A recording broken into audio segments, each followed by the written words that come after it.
kalian lagi berkendara, terus di kendaraan di depan kalian berhenti secara mendadak. Nah, sebelum kalian bereaksi, sistem mobil sudah melakukan pengereman presisi.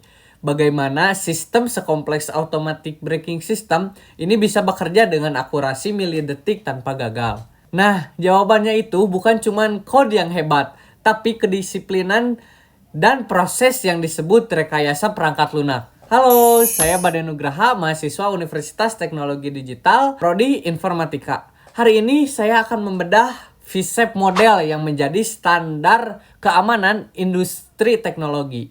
Nah, sebelum kita membahas tentang V-Shape model, pertama kita harus paham bahwa software bukan program komputer. Ia adalah paket lengkap berisi program, file konfigurasi, data pendukung, hingga dokumentasi sistem dan user. Nah, RPL sendiri adalah sisi praktis untuk memproduksi perangkat lunak tersebut. Berbeda dengan ilmu komputer yang lebih fokus pada teori dasar, RPL memastikan produk yang dihasilkan, baik itu produk generik maupun pesanan, memiliki kualitas yang terkontrol. Nah, sekarang kita lanjut ke metode V-model. Jadi, V-model adalah evolusi dari model waterfall. Bentuknya seperti huruf V, di mana di sisi kiri ini adalah verifikasi atau perencanaan, dan di sisi kanan adalah validasi atau pengujian. Untuk keunikannya, setiap tahap pengembangan di sisi kiri memiliki pasangan atau pengujian, dan di sisi kanan yang sudah direncanakan sejak awal. Nah, mungkin kalian pasti bertanya-tanya, kenapa tidak pakai model waterfall? Nah, biasanya masalah utama pada metode waterfall adalah pengujian yang baru dilakukan setelah akhir sistem itu jadi. Jadi, jika ada logika atau kesalahan di tahap awal, kita baru tahu setelah codingan atau berbulan-bulan kita prosesnya selesai. Dan untuk memperbaikinya sangat mahal. Nah, di sini V-model diciptakan untuk memecahkan masalah itu, di mana kualitas dibangun ke dalam setiap langkah proses. Kita jadi tidak usah menunggu coding selesai untuk memperbaiki tes tersebut. Sebaliknya, proses pengembangan perangkat lunak dalam V-model ini bukan cuman soal nulis codingan, tapi juga soal tentang teknologi dan produk yang sedang kita bangun. Inilah yang membuat V-model jadi lebih disiplin dan meminimalisir resiko kegagalan fatal. Mungkin semua teori tadi terdengar cukup rumit jika kita hanya membayangkan saja. Oleh karena itu, agar kita mendapat gambaran yang jauh lebih jelas, sistematis, dan detail mengenai bagaimana alur kerja ini sebenarnya beroperasi, mari kita masuk ke dalam dari diagram V-model ini. Nah, di sini kita akan membedahnya dengan langkah demi langkah untuk melihat bagaimana setiap tahap pengembangan, mulai dari perencanaan hingga coding, ternyata saling terhubung erat dengan rencana pengujian di masa depan. Oke, silahkan perhatikan visual di layar berikut ini.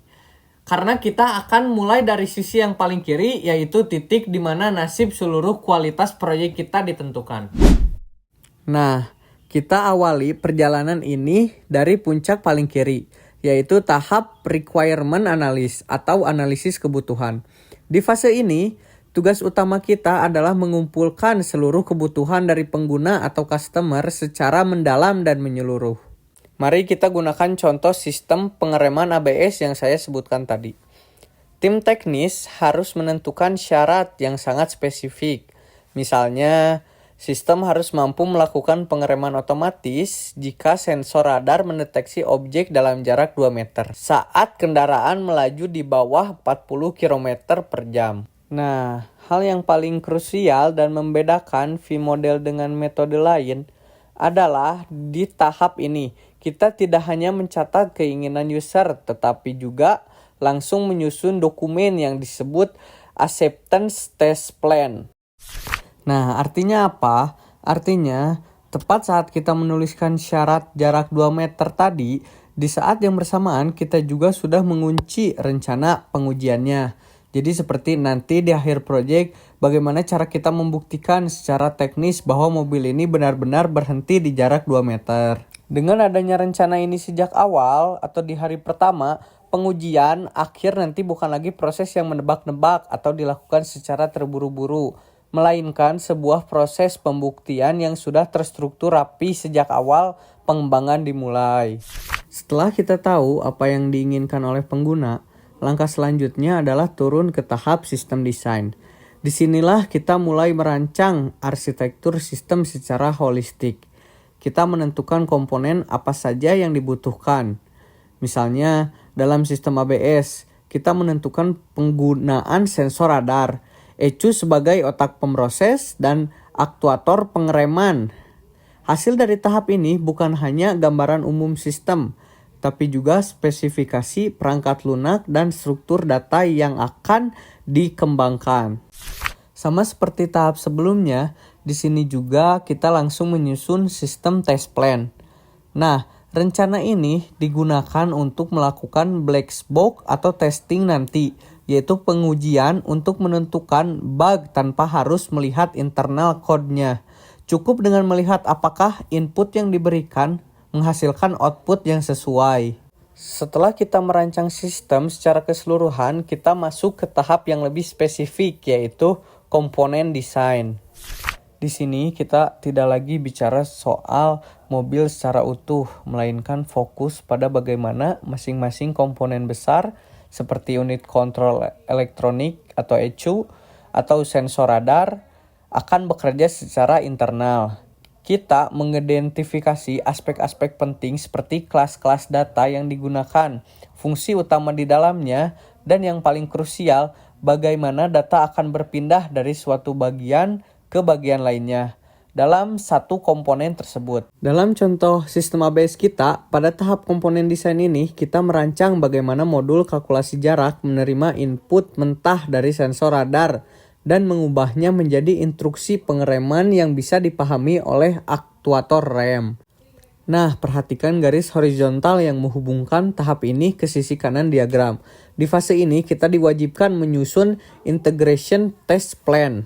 Rencana pengujian integrasi ini sangat vital karena tujuannya adalah untuk memastikan bahwa ketika subkomponen atau kelas-kelas yang berbeda ini digabungkan, mereka bisa berinteraksi dan saling bertukar data dengan lancar tanpa ada error atau data yang korup di tengah jalan. Boleh diingat, codingan sehebat apapun tidak akan berguna jika saat digabungkan dengan komponen lain. Komunikasinya seperti terputus. Itulah gunanya kita merencanakan pengujian integrasi tepat saat kita mendesain komponen tersebut. Setelah semua komponen dan arsitektur rapi, kita turun ke tahap yang paling detail yaitu unit design. Nah, di tahap ini kita merancang logika internal untuk setiap fungsi atau metode atau kelas terkecil. Jika kita kembali ke contoh sistem ABS tadi, pada fase unit design ini, inilah kita merancang rumus matematika spesifik untuk menghitung tekanan rem agar ban tidak terkunci saat sensor mendeteksi objek. Perhatikan garis horizontal yang menghubungkan kotak unit desain di sisi kiri dengan kotak unit test di sisi kanan. Garis ini bukan sekedar pajangan. Garis ini menunjukkan bahwa tepat saat kita merancang fungsi pengereman tersebut, kita juga sudah membuat unit test plan. Rencana unit test ini berisi sekumpulan skenario atau kasus uji. Misalnya, jika input jarak adalah 1 meter, maka output tekanan rem harus 100%. Kenapa ini penting? Karena dengan adanya rencana pengujian unit sejak awal, kita tidak akan bingung saat masuk ke tahap coding nanti. Jadi kita sudah tahu apa yang harus dites bahkan sebelum kodenya ditulis satu baris pun. Nah, proses inilah yang membuat V-Model begitu kuat. Unit design dan unit test plan ini menjadi panduan utama saat kita masuk ke tahap coding atau implementasi. Proses coding bukan lagi tentang menebak-nebak logika, tapi tentang mewujudkan rancangan unit yang sudah kita buat dan langsung membuktikannya melalui pengujian unit yang sudah kita rencanakan tadi. Setelah proses coding selesai, kita sekarang bergerak naik ke sisi kanan huruf V, yaitu fase validasi. Di sini kita tidak lagi merencanakan, melainkan menjalankan semua rencana tes yang sudah kita buat sebelumnya. Kita mulai dengan unit testing. Ini adalah eksekusi dari unit test plan. Kita menguji logika terkecil seperti fungsi kalkulasi tekanan rem pada ABS untuk memastikan tidak ada bug di level code. Naik lagi ke integration testing. Di sini kita menguji apakah modul-modul yang sudah lulus uji itu bisa bekerja sama dengan baik. Kita mengecek alur data antara sensor radar dan ECU agar tidak ada informasi yang korup saat sistem bekerja. Lalu masuk ke sistem testing. Kita menguji mobil secara utuh sebagai satu kesatuan sistem dalam lingkungan simulasi. Fokusnya adalah pengujian black box untuk memastikan performa dan keamanan rem sudah sesuai standar. Lalu yang terakhir, puncaknya adalah acceptance testing. Tahap ini adalah pembuktian akhir menggunakan acceptance test plan yang kita buat di tahap paling awal tadi. User atau stakeholder akan memastikan apakah mobil benar-benar berhenti otomatis di jarak 2 meter sesuai permintaan. Jika ya, maka sistem siap untuk diliris. Ya, itulah perjalanan lengkap kita membedah V-model melalui sistem pengereman ABS. Metode ini membuktikan bahwa kualitas bukanlah hasil akhir, melainkan sesuatu yang harus dibangun dan direncanakan sejak awal. Oke, saya Baden Nugraha. Terima kasih yang telah menonton dan sampai jumpa. Bye-bye.